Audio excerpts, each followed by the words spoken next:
여러분 안녕하세요. 여러분 오늘 선생님과 첫 수업을 했는데 어땠나요? 왠지 생각보다 빡센걸? 이렇게 생각하는 친구가 많았을 것 같아요. 왜냐면 숙제도 겁나 주고 보충 수업 시작하기 전에 숙제도 갑자기 겁나 주는 데다가 문제도 겁나 어렵게 내가지고 시험 보고 거기다가 이제 또 숙제를 또 엄청 내주고 이러니까 이거 할 수 있을까 하면서 TT각을 잡고 있는 친구들이 있지 않을까 이런 생각이 이제 드는데 안 되고요, 여러분. 열심히 같이 해야죠. 그죠? 뭐 그냥 와가지고 수업만 듣고 이제 집에 가고 이럴 줄 알았나요? 아니에요. 선생님은 그런 식으로 수업을 안 나갑니다. 빡세게 굴려요. 선생님의 수업 모토입니다. 노당근 헬 수업. 노당근 헬 수업이 이제 내 수업 모토인데요. 선생님도 이제 이 수업을 준비하면서 되게 많이 이제 공을 들이려고 노력을 해요. 그래가지고 여러분들이 열심히만 따라오면 그렇게 아깝지 않은 시간들이 될 것 같아요. 좀 열심히 해보자고. 당장 이제 수요일 날에 또 보충 수업을 하는데 여러분들이 해야 될 게 많죠? 오늘 이제 시험 봤던 1회차도 복습해야 되고 그리고 여기 이제 영상 올라오면 이것도 보고 요 교과서 부분도 공부해놔야 되고 좀 빡세다? 힘들다? 이렇게 생각할 수도 있을 것 같은데 괜찮아요, 여러분. 할 수 있습니다. 저 잠을 줄이면 되고요. 예, 그러면 되고요. 평소보다 1.5배 정도 공부를 더 하면 됩니다. 그 대신 이렇게 해놓으면, 한 시험 일주일 전에는 문제가 없어요. 시험 일주일 전에는 이제 역사는 마스터 하는 거야. 그, 시험 문제가 너무 쉽게 풀리는 그런, 기적을 경험할 수 있으니까요. 여러분, 열심히 공부해보자고. 알았지? 자, 그러면 수업 시작하도록 할게요. 처음 배울 내용은 38에서 39페이지 내용이거든요. 중앙 집권 국가의 특징에 대해서 이제 설명을 해보려고 하는데, 이거는 좀 뒷부분인데 왜 먼저 가르치냐면요. 우리 이제 삼국시대를 배운단 말이죠. 이 고구려 백제, 이 신라, 그리고 가야까지 해가지고, 얘네들이 어떻게 성립이 됐고, 어떻게 발전을 하고 얘네들이 어떻게 치고받고 싸우고 뭐 멸망하고 이런 것들을 배우는데 이 중앙집권 국가라는 이 특징을 배우면 훨씬 이해가 쉽거든요. 그래서 요거부터 선생님이 알려주려고 하는 거예요. 굳이 교과서 순서대로 나갈 필요는 없잖아. 그래서 요거 먼저 설명을 할게요. 자, 그러면 이제 국가가 발전하는 과정을 한번 배워보도록 합시다. 세부적으로 나누면 이거보다 더 많은 단계가 있지만요. 이 정도만 여러분은 알고 있으면 될 것 같아요. 이제 원래는 국가가 없었지. 그냥 막 부족들이 생기기 시작해. 그러다가 이 부족들이 연합을 해가지고요. 국가를 세우는데요. 그런데 이 국가 중에는 왕이 없이 그냥 군장만 있는 국가들도 있습니다. 예를 들어서 옥저나 동해 같은 애들이에요. 얘네들은 왕이 없습니다. 이 군장 국가는 그러니까 왕국보다는 좀 전 단계라고 생각을 하면 돼요. 군장 국가에서 끝나는 거야. 왕도 생기질 않아. 원래는 부족끼리 이제 연합을 해서 이 가장 센 부족의 대빵이 이제 왕이 되는 형식으로 국가가 이제 만들어지는데 그 전에 끝난 거죠. 그렇게 되기 전에 이제 멸망했다라고 생각하면 돼요. 옥저동해도 그런 수순을 밟았어요. 옥저동해도 계속 살아남았으면 왕이 생겼을 수도 있는데 얘네가 어땠어? 계속 고구려한테 삥 뜯기고 그랬었단 말이에요. 그래가지고 계속 이런 고구려의 압력을 받다가 결국 발전하지도 못하고 군장국가에서 이제 끝났어요. 이제 그렇고요. 그리고 이제 연맹왕국 단계는요. 여러 부족이 연합을 해서 국가를 만들었는데 근데 그 중에 왕이 있었던 거죠. 그런데 이 왕의 권력이 셌다, 약했다? 약했어요. 왜냐? 이 부족들의 세력이 셌기 때문이죠. A 부족, B 부족, C 부족, D 부족의 이 세력이 만만치가 않았고, 그리고 이 A 부족이 다스리는 지역이 있었고, B 부족이 다스리는 지역이 있었고, C 부족이 다스리는 지역이 있었고, D 부족이 다스리는 지역이 있었기 때문에 왕이 모든 지역을 다 다스리는 게 아니에요. 각각 이 부족들이 자기가 이제 담당하는 지역이 있어. 그래서 왕권은 약한 그런 특징을 가지고 있습니다. 그래가지고 내가 이제 저번에도 이제 설명을 했었잖아. 이런 영은 족장, 가연 족장 이런 애들이 이제 자꾸 나대니까 나의 권력, 이 민주왕의 권력이 낮았다. 그러니까 2단계가 바로 연맹왕국 단계입니다. 부여나 가야가 이러한 이 연맹왕국의 특징을 가지고 있어요. 그리고 초기 고구려도 마찬가지입니다. 이 초기 고구려도 연맹왕국이었죠. 그런데 이 고구려는 이 연맹왕국의 다음 단계까지 나갑니다. 그런데 이 부여와 가야는 중앙집권 국가까지 못 가고 여기서 끝나는 나라들이에요. 그래서 이제 부여 같은 경우에 우리 배웠지만 마가, 우가, 구가, 저가라는 이 가축의 이름을 딴 관리들이 이 왕을 압박하고 세력이 셌기 때문에 이 왕의 권력이 낮았다고 했었어요. 그래서 연맹왕국에서 끝났다고 했었죠. 그리고 또 고구려도 마찬가지지. 이 5개의 부가 있었다고요. 이 게르부가 가장 세긴 했지만 어쨌든 이 5개의 부가 존재를 했고 얘네가 다 셌기 때문에 그래서 왕권이 전통적으로 약했습니다. 그리고 가야도 한번 봐볼게요. 이 가야도요. 이 가야라는 나라 안에 여러 가야가 있어요. 이 가야들이 연합해가지고 그냥 연합해서 가야라는 국가를 만든 거예요. 성산가야, 대가야, 고령가야, 가야, 아라가야, 소가야, 금강가야. 이런 가야들이 연합해서 가야라는 한 국가를 만들었기 때문에 연맹왕국이기 때문에 왕권이 굉장히 약했죠. 여기에서 가장 센 국가가 금강가야입니다. 금강가야. 이 금강가야를 필두로 다른 가야가 이제 연맹을 했다 이렇게 생각하면 돼요. 어쨌든 이 가야도 연맹왕국이기 때문에 굉장히 왕권이 약했습니다. 그래서 이런 부여, 초기 고구려, 그리고 뭐 가야 이런 나라들은 연맹왕국이었고요. 그 다음에 이제 중앙집권 국가. 우리가 이제 앞으로 배울 고구려 백제, 신라가 이 중앙집권 국가로 이제 발전했던 나라입니다. 이 중앙집권 국가가 되면요. 어떤 식으로 바뀌냐? 이런 영은족장이나 가연족장 같은 이런 족장들이 더 이상 나대질 못합니다. 왕 아래 신하로 들어가요. 이제 이런 영은족장, 이런 가연족장, 요런 족장 세력들이 이제 왕의 아래로 들어가는 거야. 원래는 그 비등비등하게 왕과 비슷하게 센 존재였다면 이제 왕 아래 충성스러운 이런 신하로 이제 들어가게 되는 그런 결과를 낳습니다. 그러면서 왕권은 세죠. 왕권은 세지죠. 그래서 왕 아래 이런 B, C, D라는 이런 족장 세력이 뭐라고 해야 되지? 들어갔다? 이렇게 생각하면 될 것 같아요. 자, 그러면 우리 중앙집권 국가의 특징을 좀 더 자세하게 알아볼게요. 일단은 왕권 강화. 일단 왕이 굉장히 이제 강했습니다. 원래 이 연맹왕국 단계에서요. 왕은 어떻게 됐었는지 아나요?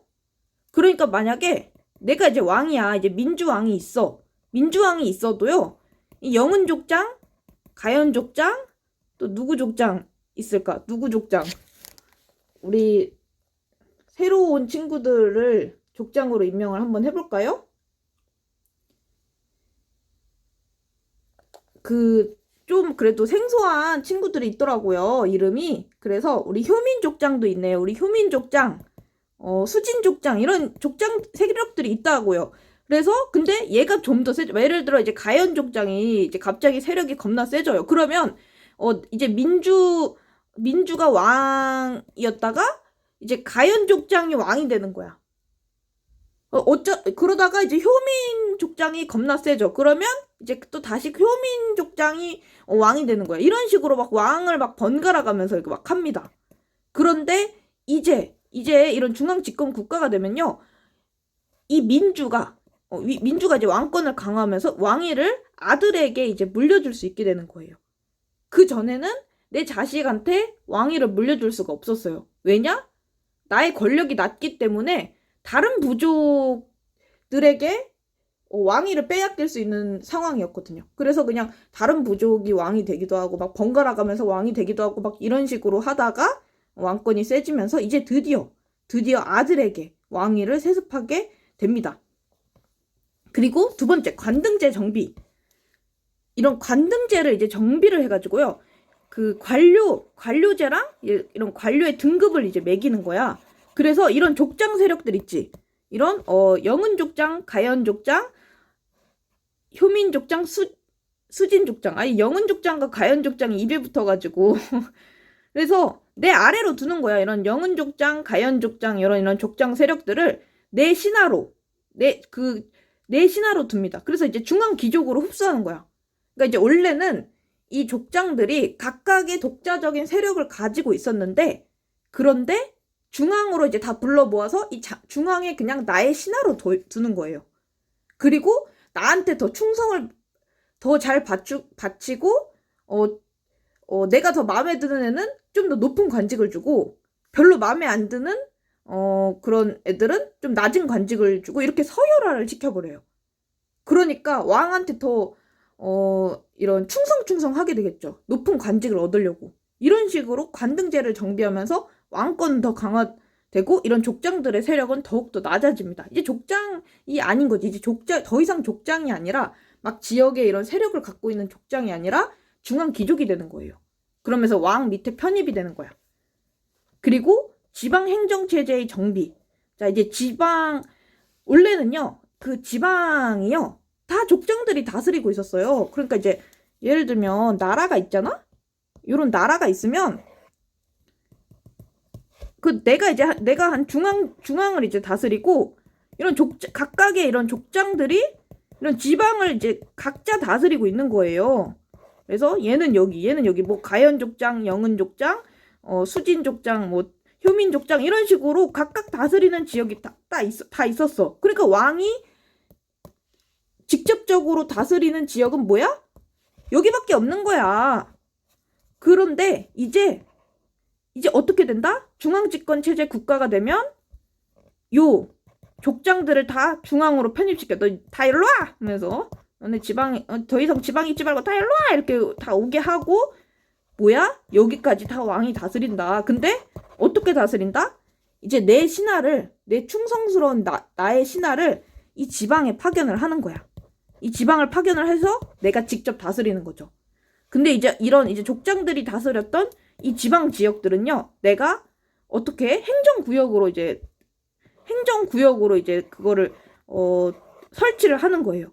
그러니까 이 족장들이 다스리던 세력을 여기는 이제 경기도, 여기는 경상도, 여기는 전라도, 뭐 여기는 강원도 이런 식으로 내가 행정구역을 설치한 다음에 여기다 이제 경상도 지방관 파견하고 경상도 지방관 파견, 그 전라도 지방관 파견, 뭐 강원도 지방관 파견 해가지고 나의 신하들을 파견을 해서 내가 직접 이제 다스리는 거지.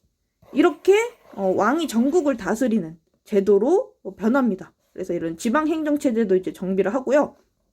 그리고 이 왕이 계속 권력을 유지를 하려면요, 정복 전쟁은 필수입니다. 영토를 넓히는 거지. 여러분 그 있잖아요. 그거 알아요? 이런 식으로 막 족장들을 중앙으로 막 편입을 시키고 이제 내가 민주왕이야. 편입을 시키고 그래도 언제든지 이 중앙 귀족들은요, 나의 자리를 호시탐탐 노려요. 얘네들이 뭐 가만히 있겠어?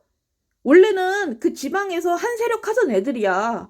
그런데 이 중앙 귀족에 만족하겠어요? 나의 권력이 높은 거에 대해서 그 만족을 하겠어? 안 그래요. 얘네들은 호시탐탐 노리고 있어. 이 가연 빌런, 영은 빌런이 계속 노리고 있다니까요. 어쩌다가 이제 불려가지고 영원히 고통받는 가연이랑 영은이. 어쨌든 그렇다고요.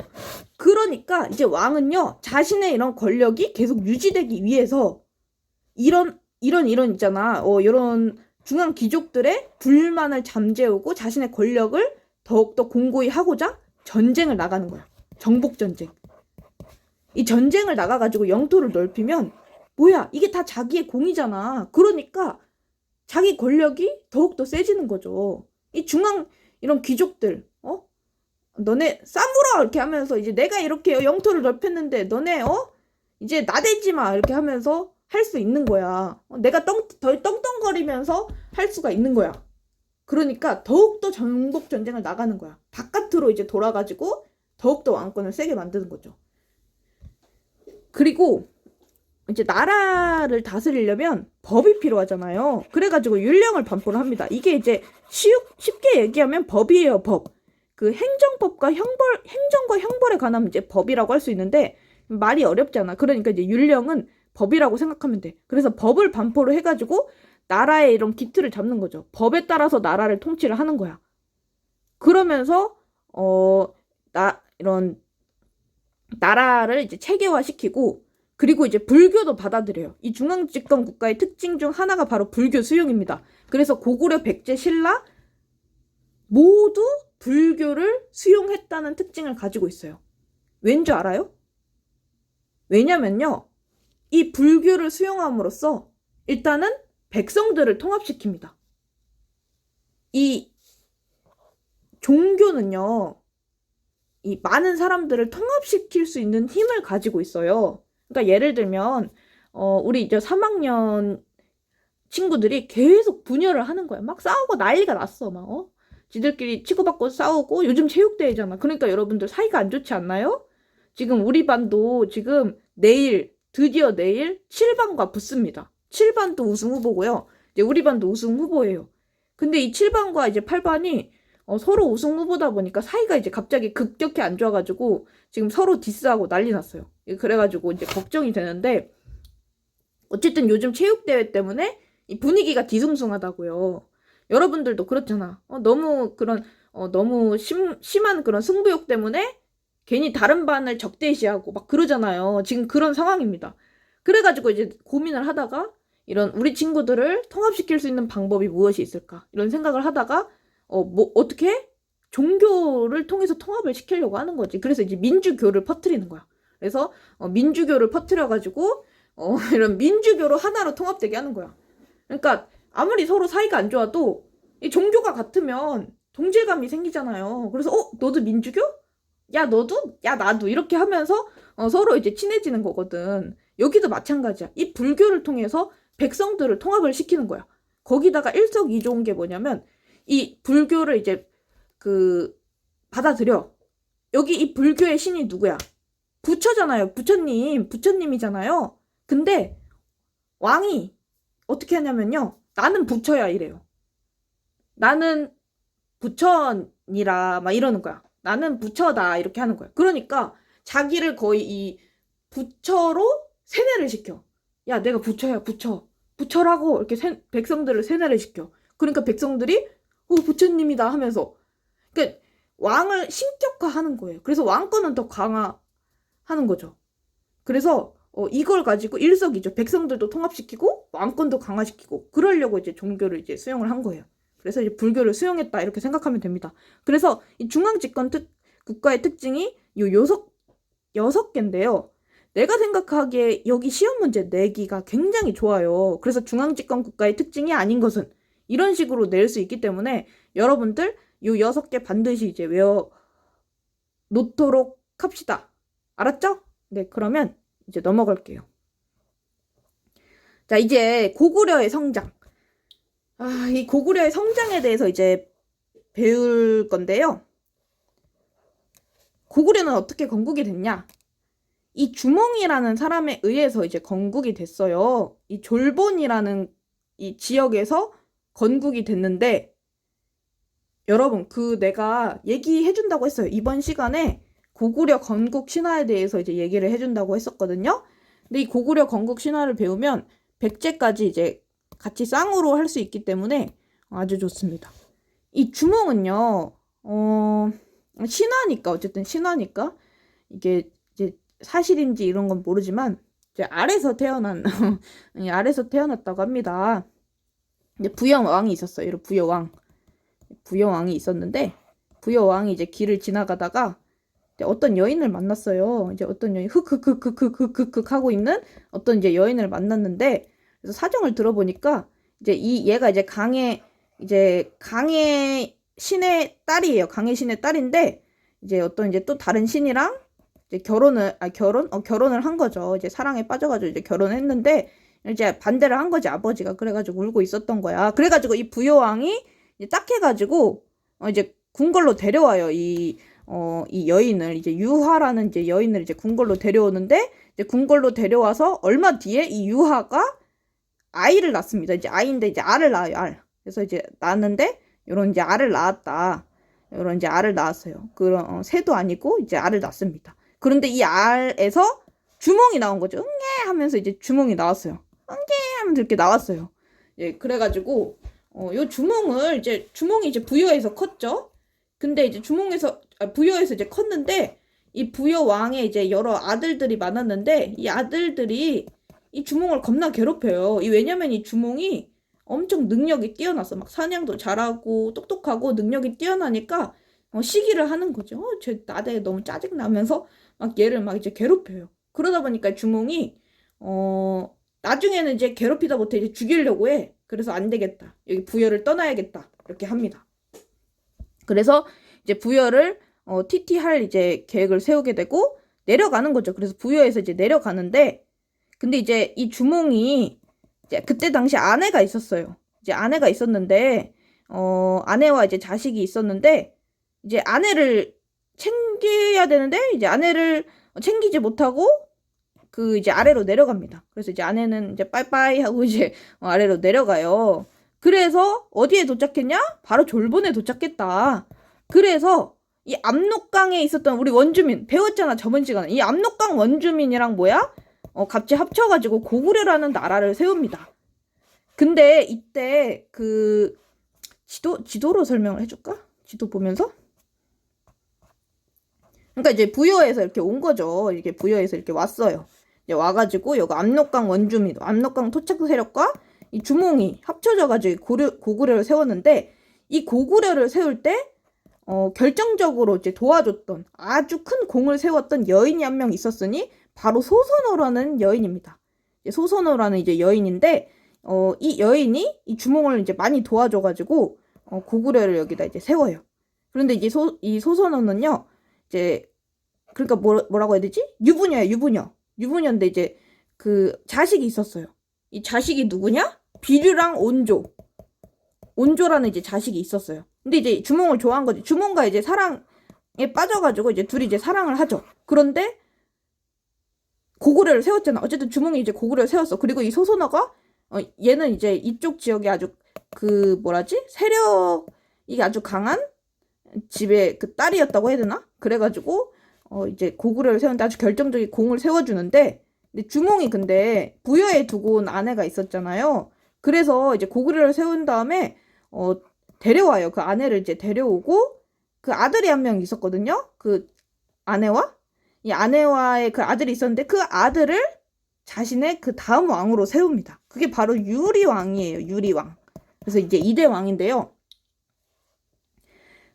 근데 이제 이 소선호가 아주 배신감을 느낀 거죠. 내가 고구려를 세우는데 도움을 줬는데 날 배신해. 부들부들 이렇게 떠는 거야. 부들부들. 저 이런 뭐라고 해야 되지? 저 배은망덕한 시끼 하면서 이제 부들부들 떨다가 비류랑 온조를 데리고 이 소선호는 내려갑니다. 한반도 쪽으로 내려가고, 그래서 얘네들이 백제를 세웠다. 비류랑 온조가 백제를 세웠다. 이런 설화가 있어요. 그래서 이제 고구려 건국과 백제 건국을 같이 배웠다. 이렇게 생각하면 돼요. 어쨌든 이런 얘기가 있고요. 그래서 이제 비류 온조는 백제를 세우고, 이런 주몽은 고구려를 세운 사람입니다. 자, 그래서 어쨌든 주몽에 의해서 건국이 됐어요, 고구려는. 그런데 처음에는 도읍이 졸본이라는 곳이었습니다. 그런데 이 졸본은요, 굉장히 요새라고 해야 되나? 주변이 이제 산이 되게 많아가지고요. 그 적을 막기에는 아주 적합한 곳입니다. 그래서 이제 졸본이, 잠시만요. 내가 여기를 지도를 갖고 왔지. 여기가 아주 주변에 아주 산이 많아요. 그래서 주변에 적이 쳐들어오기가 쉽지가 않아. 그래서 초기 도읍지로는 굉장히 적합한데, 근데 이제 고구려가 점점 커가거든요. 점점 커가는데 산으로 둘러싼 지역은 나가기도 쉽지가 않잖아요. 남들도 들어오기 쉽지 않지만 내가 나가기도 쉽지 않은 곳이야. 그러다 보니까 계속 커가는 고구려의 도읍으로 삼기에는 좀 적합하지 않았어요. 그래가지고 다음 왕이었던 유리왕이 이 국내성으로 도읍으로 옮깁니다. 그래가지고 졸본에서 국내성으로 도읍으로 옮겼다. 이렇게 생각을 하면 되고요. 자, 그리고 이제 이렇게 건국이 되었고, 여러분들이 고구려에서 꼭 외워줘야 할 왕, 바로 태조왕입니다. 이 태조왕은요, 고구려의 기틀을 잡은 사람이니까요. 꼭꼭 외워주세요. 알았죠? 이거 태조왕은 모르면 안 됩니다. 이 태조왕은요, 일단 뭘 했다? 옥저를 정복했죠. 옥저를 정복을 합니다. 이 고구려가 이 옥저랑 동해를 겁나 삥을 많이 뜯었어요. 내가 막 저번 시간에 배웠잖아. 오징어 순대 안 갖다 바쳐 하면서 막 겁나 삥을 뜯고 괴롭혀요. 그러다가 이제 호로록 먹죠. 호록호록 하면서 요 지역을 요쪽 지대를 이제 호록 먹습니다. 그래서 옥저를 이제 정복을 하고요. 그리고 이제 고구려는요. 옥저를 정복한 거에 모자라서 어디까지 진출을 하려고 했다? 바로 요동지방. 요동이 여기입니다, 여러분. 이제 요동이 여긴데 여기도 이제 막 공격을 해가지고 이쪽으로 진출을 하려고 해요. 근데 이제 진출을 이제 하고 완전히 먹지는 못했지만 진출을 노력을 했다는 거. 그래서 태조왕은 옥저를 정복했다는 그런 업적을 가지고 있고요. 그리고 요동지방 진출도 깼다. 꼭 외워주세요. 그리고 이 고구려는 드디어 오부족 연맹 국가였다가 중앙 집권 국가로 발전을 하게 돼요. 우리 부여나 가야 같은 애들은 연맹 국가에서 중앙 집권 국가로 발전을 못했어요. 거기서 끝이었어. 그런데 이 고구려는 연맹 국가에서 중앙 집권 국가로 발전을 하죠. 그러면 우리 저번 시간에 배웠던 그 오부는 어떻게 됐을까요? 자, 이 오부, 게르부, 순노부, 전노부, 소노부, 관노부라는 5개의 부가 있었습니다. 그런데 이 5개의 부는 각각 이런 부족장들이 있었고 이 부족장들이 각각의 이런 지역을 다스렸었죠. 그런데 이 오부가 중앙 집권 국가로 발전하면서 세력이 약해지죠. 그러면서 왕을 중심으로 행정구역으로 개편이 돼요. 그래서 이 오부가 북부, 서부, 동부, 남부 그리고 왕은 중부였어요. 왕은 이제 중부를 다스렸고 그래서 이 왕은 중부였고 중부가 이제 가운데잖아. 그래서 이렇게 개편이 됩니다. 그러니까 원래는 그냥 하나의 세력을 가진 이런 부족이었다면 이제는 그냥 경상도, 경기도, 뭐 강원도와 같은 그런 행정구역의 의미로 바뀐 거예요. 그러면 여기 이 게르부, 순노부, 소노부, 이 간노부, 전노부의 이 부족장들은 어떻게 됐어? 이 순노부, 소노부 이런 부족장들은 어떻게 됐을까? 이 부족장들은요 왕 밑으로 편입되는 거야. 왕 밑에 있는 그런 신하로 편입이 되는 거야. 그래서 이제 중앙으로 모여. 왕이 이제 너네 안 와? 중앙으로 안 와? 이렇게 해가지고 이제 중앙으로 다 모여. 다 와가지고 중앙 귀족이 되는 거죠. 이 중앙 귀족이 되면 어떻게 된다? 이제 왕의 그런 간섭? 감시하에 놓이게 된다. 이런 지방에서 자신들이 이제 더 이상 독자적인 세력을 갖지 못하고 그냥 중앙의 관리가 된다. 이렇게 생각하면 돼요. 어쨌든 그렇습니다. 이렇게 됐다는 거. 뭐 어렵진 않죠? 어려운가? 모르겠어요. 그리고 왕위 세습도 하게 되죠. 처음에는요. 이 고구려가요. 이 게르부와 소노부가 번갈아 가면서 왕위를 이제 세습을 했어요. 그러니까 여기 이제 이 부족이 있었어. 근데 이제 제일 센 부족이 게르부랑 소노부였거든요. 이 게르부랑 이 소노부가 제일 셌었는데 이 부족에서 이 게르부와 소노부 이 부족에서 왕이 계속 나왔었어요. 그래서 이제 번갈아 가면서 게르부의 누구가 이제 왕이 됐다가 그러다 뭐 소노부의 누가 왕이 됐다가 또 다시 게르부의 뭐 누가 왕이 됐다가 소노부의 누가 왕이 됐다가 이런 식으로 번갈아 가면서 왕이 세습을 하다가 어느 순간 이제 왕은 게르부 고씨만 될 수 있어. 이 게르부의 부족에 특히 고가 성인 사람만 왕위를 세습할 수 있어. 라고 이제 땅땅 박아버리면서 이제 게르부 고씨만 왕위를 세습을 해요. 그래서 이제 고씨인 애들만 그 왕이 될 수 있는 거야.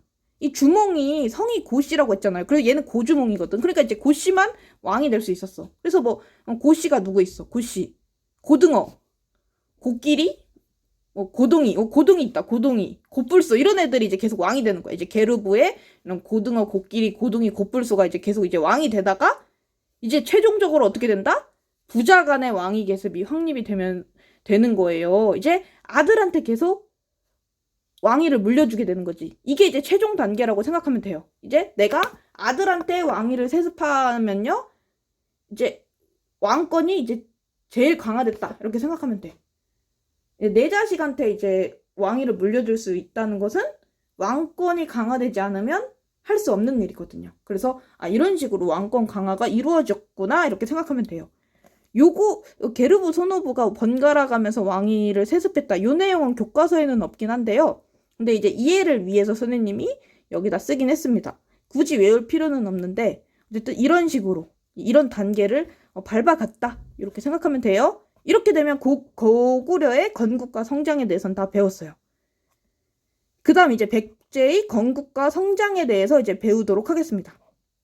이제 아까 그 고구려 건국 설화를 통해서 이미 다 배웠어요. 이미 했다. 이 비류 온조, 요 소선어의 아들입니다. 이 아들인데 이 소선어가 이 주몽한테 배신을 당했잖아. 이 주몽이 이놈이 이제 고구려를 같이 이제 세우는데 이제 소선어가 도움을 줬고, 그래서 자기 아들들한테 그 고구려의 왕을 물려줄 줄 알았는데 자기의 이제 원래 부인을 데리고 와가지고 그 아들한테 자식이 아니라 왕위를 물려주잖아. 그러니까 이제 개빡친 거야. 개빡침.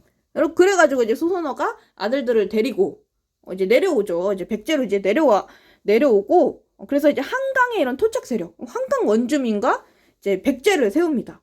이거 똑같은 거야. 선생님도 얘기했잖아요. 선생님도 이제 북쪽에서 왔다고요. 선생님도 이제 파주에서 평택으로 온 이제 유이민이야. 이제 나도 이제 유이민. 그리고 여러분들은 평택 원주민. 근데 이제 평택 원주민인데 여러분들이 날 좋아한다고 했잖아. 북쪽에서 왔대. 다른 지역 사람이래 하면서 따르라 하면서 이제 우리가 이제 한국사 정복국을 만들듯이 비류와 온조도 위에서 아래로 내려왔잖아요. 이제 고구려에서 백제 한강 쪽으로 이제 내려와가지고 한강 이런 원주민 한강 토착 세력이랑 같이 백제를 세운 거죠. 그러니까 다 이제 위에서 밑으로 내려온 애들이 짱을 먹어요. 짱을 먹고 이런 원주민들은 따르면 돼. 여러분들은 따르면 되는 거야. 여러분들은 이제 나를 따르면 돼. 이제 나를 따르라 하면 되는 거예요. 여러분들은 원주민이니까. 여러분은 북쪽에서 안 살았잖아. 꼬우면 북쪽에서 살다가 내려오시던가요. 이렇게 되네요. 예. 여러분들이 부러우면 북쪽 살다가 내려가면 돼요. 아니면 지금 평택 사니까 평택 살다가 내려가세요. 내려가서 이제 뭐 전라도 경상도로 내려가면 그쪽 원주민들이랑 이제 이제 지내면서 이제 나를 따르라 하면 되는 거고, 나는 이제 파주에서 이제 내려왔으니까 여러분들이 따라야 돼요. 알았죠? 예. 예, 그런 거고요. 어쨌든 그렇고, 이 백제는 여러분 마한 기억나나요? 초면인데요. 여러분, 나 초면이면 안 돼요. 여러분, 우리 오늘도 시험 때 봤잖아요. 우리 4만 중에 만 지난 변환이 있었잖아. 근데 그 만이 이제 만도요, 이렇게 막 여러 소국들이 연합한 국가란 말이죠. 근데 이 만의 여러 소국 중에 하나였어요. 이 백제가. 그 지도를 한번 보여줄게요. 여기가 이제 만입니다, 여러분.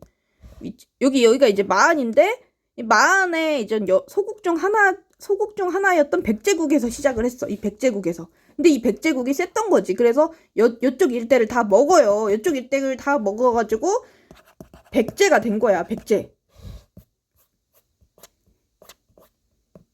그래서 이제 마한의 소국으로 시작했는데 이제 성장을 하기 시작했고, 그리고 이 백제는 어디를 도읍으로 삼았다? 위례성을 도읍으로 삼았다. 위례성은 어디? 지금의 서울, 그 한강 쪽이라고 생각하면 됩니다. 자, 여기 보면 이제 위례성을 그 도읍으로 삼았어요. 수도를 삼았는데 나중에는 여러분 한성이라고 나오거든요. 그래가지고 뭐 한성을 점령당했다, 뭐 그 계로왕 때 이제 배워요. 여러분들 그 계로왕 얘기를 겁나 하더만 그 계로왕이 괴로워요 하면서 죽었다고 그 이제 형석쌤이 얘기를 해서 너네들 그거 막 이제 좋아가지고 막 모여가지고 복도에서 계로왕이 괴로워 그런 소리만 하고 있더만. 어쨌든 그때는 이제 뭐 백제 한성이 뭐 점령당했다 이런 식으로 교과서에 나오는데 위례성이랑 한성이랑 그냥 같다라고 생각하면 돼요. 뭐 다르다는 썰도 있는데 그냥 우리는 이 위례성이 한성이다 이렇게 생각하면 돼요. 뒤에는 이제 한성이라고 나와요. 어쨌든 얘는 이 백제는 위치가 좋아. 도읍의 위치가 좋아. 수도의 위치가. 왜냐? 지금도 우리 왜 서울이 수도야? 이 서울이 위치가 좋거든요. 근데 어쨌든 얘네는 이제 서울로 이제 그 도읍을 삼았다고 생각하면 되고, 위례성을 이제 도읍으로 삼았어요. 위례성. 자, 그러고 이제 건국은 끝났고, 이 백제는 어떻게 성장했냐? 바로 이 고이왕 때 이런 키트를 잡으면서 성장을 합니다. 그래서 여러분들이 고이왕을 꼭 외워줘야 돼요. 아까 고구려는 무슨 왕이었지? 까먹었나요? 벌써 이제 방금 이제 3분 전에 배웠는데 까먹었나요? 고구려는 태조왕이었어요, 여러분. 태조왕이 뭐 했나요? 까먹었나요? 옥저 정복하고 요동지방 진출을 꾀했어요. 그럼 백제 고이왕은 뭐 했냐? 관직과 관리 등급을 마련했습니다. 그러니까 이 관직이라는 걸 만드는 거야. 이 관리 제도를 만드는 거야. 그래서 이제 내가 예를 들어 백제 왕이야. 내가 백제 왕이면 이런 관직을 만드는 거죠. 관직. 아, 네, 여러분. 쌤이 지금 전화를 받고 와가지고요. 어디까지 했죠? 어디까지 했죠? 선생님이 이제 백제 왕이야. 그러면 이런 관리를 정하는 거야. 관리. 그래가지고, 뭐 할까? 어떤 관리가 필요할까?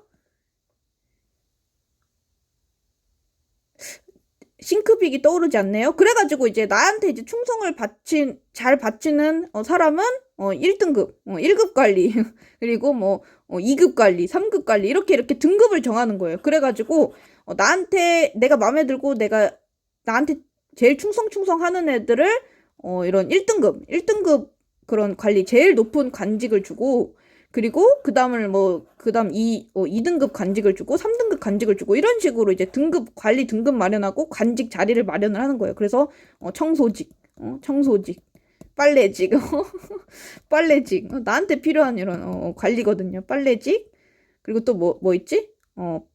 그 밥 해주는 거 뭐라고 할까요? 밥 해주는 거 밥직 뭐 이런 것들 해가지고 제일 중요한 거를 뭐 1등급 그 다음 2등급 뭐 이런 식으로 하는 거죠. 그렇게 해서 이런 관직과 관리 등급을 이제 마련을 하듯이 얘도 고유양도 마찬가지인 거예요. 이렇게 관직과 관리 등급을 마련을 해가지고 왕권을 강화하려고 했던 거죠. 왕권 강화와 더불어 국가 체제를 정비를 하는 거예요. 이렇게 되면 국가가 이제 체계적이잖아. 무슨 관리, 땡관리 이렇게 하면서. 그래서 이 고이왕이 이런 백제의 국가 기틀을 잡은 사람이다라는 거 여러분 꼭 기억해 주세요. 그리고 백제는요 더욱더 성장을 해서요. 이 마한 있죠. 이 마한의 소국들이 되게 많다고 했었잖아요. 그 백제국도 그 마한의 그 소국 중 하나였거든요. 그런데 이 주변에 이런 마한 소국들을 다 병합을 해가지고요. 이 마한 지역을 이제 이 마한 지역이라는 소국들을 이제 점점 병합하면서 영토를 넓혀가기 시작합니다. 백제가 점점 성장하고 있어요. 자, 그래서 여기까지 하면 백제의 건국과 성장에 대해서 배운 거예요. 이제 그러고 이제 신라로 넘어가도록 하겠습니다. 신라의 건국과 성장. 자, 그 신라는요, 박혁거세라는 사람이 건국을 했습니다. 이 박혁거세도 유의민입니다, 여러분. 다 똑같아요. 이제 박혁거세는 이제 유의민이고, 경주, 울산 지역의 이런 원주민들이 토착 세력과 합쳐져서 이 신라라는 국가가 이제 건국이 된 거예요. 그러니까 여러분, 나라를 세우려면 유의민이 돼야 되는 거예요. 이제 여러분들도 내가 이 지역 짱이 되고 싶다 하면 그 지역으로 이제 내려가세요. 알았죠? 예. 어쨌든 그렇고요. 근데 이제 이때 당시는 신라라는 이름이 아니었어요, 여러분. 이때는 신라가 아니라 서라벌이었거든요. 이 서라벌 아니면 사로국. 그래가지고 이 두 둘 중에 뭐 하나로 불러도 되는데 교과서에는 이제 사로국이라고 이제 돼 있더라고요. 그래서 이 사로국은요, 이 진안의 소국이었어요. 여러분 진안 기억나나요? 아니요? 예, 그 아니면 큰일 나는데 어떡하지? 그 여러분 여기 진안은 요 나라였어요. 이 진안의 여기 바로 요 사로국 보이죠? 사로국. 이 사로국에서 시작한 나라가 바로 신라입니다. 이 사로국이 점점 커져서 신라가 되는 거예요. 이쪽 지대를 다 먹어가지고. 어쨌든 그래서 이제 사로국에서 출발해서 이제 성장을 했던 이제 국가인데, 여러분 여기 요 신라의 이 위치를 한번 볼까요? 이 사로국의 위치를 한번 봅시다. 요 진안의 이제 위치를 보면요, 이 동쪽 끝에 있는 거 보이죠? 그래서 선진 문물을 받아들이기가 힘든 거예요. 왜 선진 문물을 받아들이기 힘든지는 이제 이해 가능하지. 저번 시간에 수업 열심히 들었으면 이거 충분히 이해가 가능합니다. 왜 선진 문물 받아들이기가 힘들어? 선진 문물은 어디에 있어?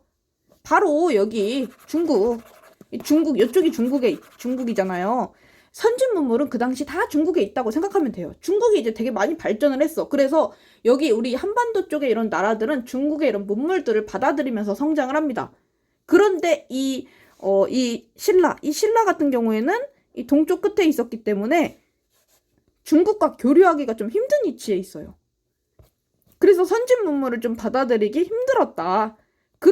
그래가지고 고구려랑 백제보다는요, 국가 발전이 늦어요. 그래서 고구려랑 백제는 전성기가 빨리 와. 그런데 신라는 굉장히 발전이 늦다가 나중에 전성기가 옵니다. 그렇고요. 그럼 이제 성장에 대해서 이제 배우면요, 이 신라는요, 선진 문물을 받아들이기 어려운 위치에 있긴 했지만 그래도 꽤 교통이 좋은 곳에 자리를 잡았고요. 또 경제적으로 유리한 곳에 위치를 해 있었어요. 왜냐? 신라가 차지한 그 지역이 바로 철광이 엄청 많은 지역이었어요. 여러분 이때 당시 그 뭐라고 해야 되지? 이템이 뭐다? 철이다. 이 철이 많으면 돈을 많이 벌 수 있는 거예요. 막 지금 만약에 그 금광이 많다고 생각을 해봐. 금 팔면 돈이 되잖아. 그래가지고 지금은 여러분 그렇게 생각하면 되겠다. 여러분 저희 중동 지역에 석유 나잖아. 그치? 그래가지고 걔네는 석유 팔아가지고 떼돈을 벌어서 거기 부자들은요 어마어마합니다. 진짜 완전 부자예요. 뭐 우리가 상상할 수도 없는 그런 부자야. 왜? 걔네는 그냥 땅에서 석유가 나니까 우리 그 석유 겁나 비싸게 주고 사와야 되잖아요. 근데 걔네가 그거 노력해가지고 뭐 석유를 얻었어요? 그게 아니라 그냥 본인들 나라에 잘 나라를 위치를 잡았더니 석유가 있었다. 그런 거잖아. 신라도 마찬가지야. 신라도 나라를 좋은 곳에 위치를 잡아서 거기 철이 있었던 거야. 지금은 석유가 돈이 된다면 그때는 철이 돈이 되는 거야. 철이 완전 이템 핫템이에요. 그래서 철 팔아가지고 돈을 많이 벌 수 있는 거지. 거기다 이제 교통도 유리해. 영천 지역. 여러분 영천 지역이랑 울산 지역 어딘지 몰라가지고 내가 지도를 또 캡처를 해왔지. 영천이 여기고요. 울산이 여기입니다. 요쪽이 교통이 굉장히 좋아요. 이제 오가기도 쉽고요. 그래가지고 요쪽 지역을 먹었기 때문에 그래도 신라가 발전할 수 있었다라는 거예요. 요쪽은 이제 철이 굉장히 많습니다. 변한 지역이 전통적으로 이제 철이 많아가지고요. 변한 진안 이쪽이 철이 많아가지고요. 그래서 우리 배웠잖아. 기억나니? 그래서 진안 변환이 낙랑과 여기 외에다가 철 수출해서 돈 많이 벌었다고. 신라도 마찬가지야. 이 신라도 철이 많이 나가지고 그래도 발전할 수 있었습니다. 그래가지고 이런 진안 쪽에 이런 소국들을 복속하기 시작하죠. 그리고 그 초기에는요, 이 신라가 왕위를 어떻게 세습했냐? 박씨, 석씨, 김씨가 연달아 가면서 왕을 했었어요. 여러분 교과서 그 28페이지를 보면요, 그 박혁거세, 석탈해, 김할지 요 삼성에 대한 시조 이야기가 있거든요. 이거 그냥 한번 보세요. 어쨌든 초후반에는 이렇게 박씨, 석씨, 김씨 이 세 성이 왕을 번갈아 가면서 했거든요. 근데 그때는 왕이라고 안 부르고 신라는요 이사금이라고 불렀어요. 그러니까 왕이 아니라 이사금, 뭐 박이사금 뭐 이런 식으로 이제 부른 거지. 그러니까 우리 지금 한국사 정복국으로 따지면 지금 어떻게 되는 거야? 지금 일단 박씨 누가 있어? 박연수, 우리 박연수와 그리고 김씨, 김여원과 석씨가 없네요. 석희, 석희. 체육 선생님이 석희 아니야?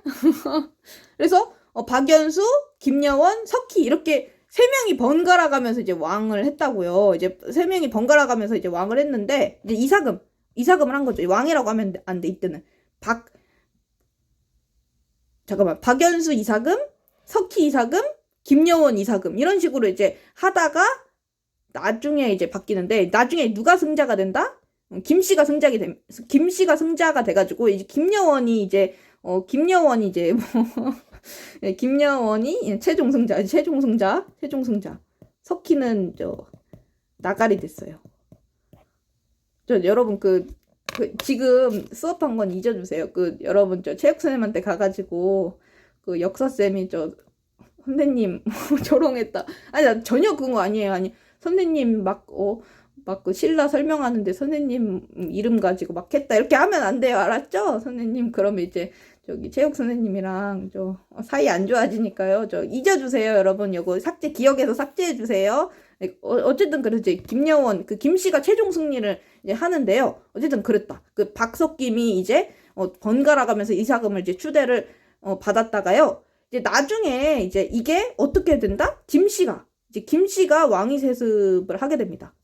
그래서 그렇고요. 근데 이거 누가 했다? 내무랑이 했다. 그래서 여러분들이 신라에서 외워야 할 왕 바로 내무랑입니다. 여러분 내무랑 꼭 외워주세요. 이 내무랑은요 김씨의 왕위 세습을 확립한 사람이야. 그러니까 박씨 했다가 석씨 했다가 김씨 했다가 이렇게 돌아가면서 하다가 김씨가 왕위 세습을 하게 되니까 더욱더 발전을 하는 거죠. 그래도 왕권이 좀 더 강화된 거예요. 이제 김씨만 할 수 있으니까. 그리고 왕 칭호가 또 바뀌어요. 원래 이사금이었잖아. 박땡땡 이사금, 뭐 석희 이사금, 김여원 이사금, 어쨌든 이사금이었다가 이제 마립간을 왕으로 사용합니다. 마립간으로 바뀌었다. 여러분 교과서 보면 신라의 왕후 칭호가 이제 거서관, 차차웅, 이사금, 마립간, 왕 이렇게 변한다 이렇게 써져 있어요. 근데 이것까지는 외울 필요는 없지만 이사금, 마립간 요거는 이제 외워주면 좋을 것 같아요. 그래서 그렇습니다. 그러면 이제 마지막으로 가야에 대해서 이제 배워보도록 하겠습니다. 가야는요, 여러분 변한 기억나죠? 이 변한이 있었어요. 이 변한 지역에서 가야로 이제 성장을 하게 됩니다. 그 중에서 이 가야가 아까도 선생님이 얘기를 했듯이 이 가야는요 여러 국가가 연합한 이제 국가였거든요. 이 금간가야가 제일 셌습니다. 이 금간가야를 중심으로 아라가야, 소가야, 고령가야, 대가야, 성산가야가 이제 뭉쳐가지고 만든 나라가 이제 가야예요. 이 가야인데 그중 금간가야가 제일 셌다. 이 금간가야가 여기 가야 나라들 중에 대빵이라고 생각하면 돼요. 가야 중에 대빵. 그래서 이제 금간가야가 주도를 해가지고 가야 연맹을 형성을 합니다. 그래서 이제 가야라는 이제 국가가 이제 형성이 되고요. 여기는 변한 쪽은요, 변한이나 진화는 아주 철광이 많다는 특징을 가지고 있어요. 아까 그래서 신라도 철광이 많아가지고 이걸로 돈 벌었다고 했잖아. 그리고 또 이제 제철 기술도 우수해요. 철광이 많으니까 이런 철 가지고 뭐 만드는 기술이 당연히 뛰어나겠죠. 그래야 돈을 벌지. 그래야 이제 외랑 낭랑이 막 수출하고 막 그러죠. 그래서 이 가야는요 덩이새라는 걸 만들어요. 요 철 가지고 이 덩이새를 만들어서 사만, 동해, 낭랑, 대방군 외 이런 데다가 막 수출을 합니다. 그리고 요거를 이제 돈으로 써. 그래가지고 뭐 사고 싶다 하면 이제 뭐 살까? 그래가지고 요거 가지고 뭐로 이제 교환하는 거지. 이제 소랑 이렇게 뭐 교환을 한다던가. 이걸로 소 하나 주세요 해가지고 이제 소랑 교환한다는 식으로 뭐 이렇게 화폐처럼 사용을 했습니다. 그래서 요거 덩이새. 덩이새라는 게 있었다. 덕이세 정도는 좀, 기억해도 좋을 것 같아요. 그래서, 이렇게 하면 가야연맹도 이제 끝이네요. 그래서 오늘 수업 내용이 끝입니다. 여기도 50분 정도 했는데, 그래도 한 강의에 끝났으니까 괜찮을 것 같아요. 꽤 그렇게 어렵지는 않죠. 외우는 게 조금 헷갈릴 수도 있을 것 같은데, 그래도 여러분 충분히 할 수 있습니다. 다음 시간까지, 우리 수요일까지 잘 외워오도록 해요. 알았죠? 그러면 여러분 고생했어요. 안녕. 수요일에 봐요.